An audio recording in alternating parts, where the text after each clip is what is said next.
Homiladorlik davrida emlashlar. Ba'zi infeksiyalar bor, ularni hatto homiladorlik paytida ham nazorat qilishimiz mumkin. Emlash samarali usullardan biridir. Homiladorlikda immunitet pasayadi, shu sababli kasallik xavfi ancha yuqori bo'ladi. Masalan, homiladorlik paytida gripp ko'pincha jiddiy asoratlar bilan kechadi, hatto homilani yo'qotish xavfigacha olib kelishi mumkin.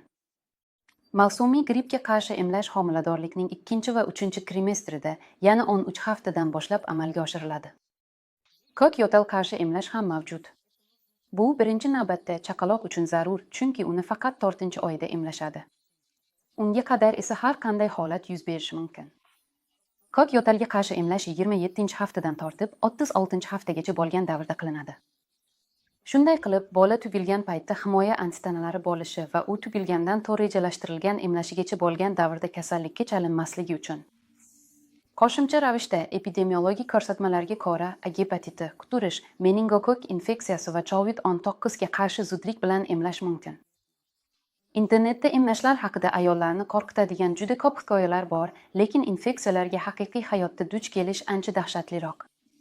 Eslab qoling, emlashlar homilador ayol va uning bolasiga zarar yetkazmaslik uchun ishlab chiqilgan.